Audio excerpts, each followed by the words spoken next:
Chair, I'm not sure that that member is well placed to be talking about the death of the government, given the bloodshed that's been occurring in the Labour caucus in recent times. But there we go. That's certainly a party that's in the practice of throwing many glasses many stones within the glass house, Mr. Chair.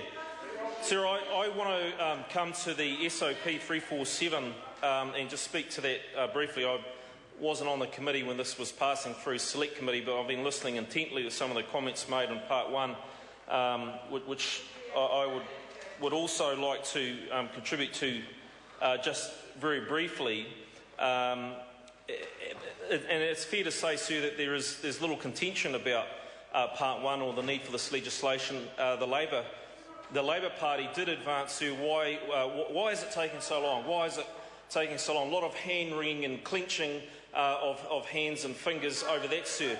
The question I would have, I know we're on Part 2, but this is my first contribution, Marion Street, so I'd like to actually better offer something a little more fulsome. But, sir, and it has been raised in Part 2 anyway about why we haven't done anything. The member Ruth Dyson raised that exact point. Sir, the ironic thing here is, although not uncommon with the Labour Party, is that they sat around for 3 years when they could have done something about this, and they didn't. Because they have been in the practice, sir, of what they do is they like to push the hard things to one side and just deal with the populist issues that help them get re-elected. And then when they go into opposition, I give them credit, they're actually an effective opposition party when they're not cannibalising one another, because then they turn around and say, why isn't that government doing what we didn't? Sir, and the differences between this party and the Labour Party is that we get on and actually do what needs to be done. So the posturing over why this has taken so long, sir, needs to be put to bed right there, because they had their chance and they didn't, and then they come into the House and spend the last 3 years filibustering, full noise. Sir, the member heard me? I could try and spell it out, but I'll probably struggle with that one, Mr. Chair, I think. Not sure if that starts with an F or a PH, I'm not sure, but never mind.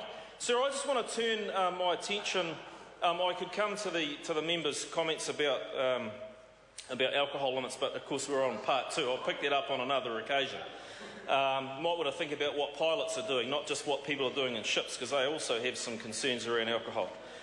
Sir, a supplementary order 347, sir, deals with introducing a new non-notified discretion, and essentially, sir, where exploration is occurring or where a narrower field of activities are going on, then the Environmental Protection Authority will have a regulatory opportunity there to keep the sort of oversight that's required. And there is a distinctly different implication to exploratory activities or short-term or controlled activities as distinct from full-blown production.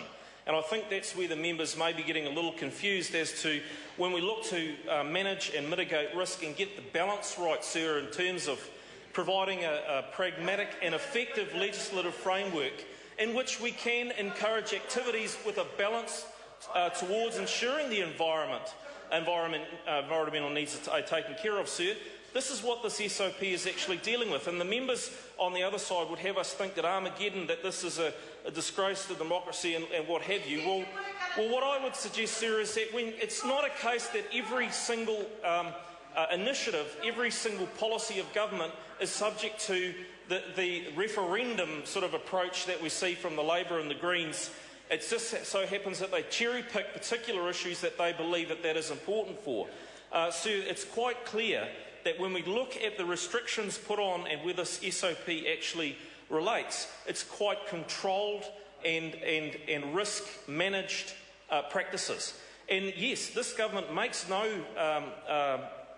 apology whatsoever for the fact that we want to look and explore the opportunities that this country has in terms of its mineral resources. Sir, we would be doing New Zealand as a great disservice were we not to do that.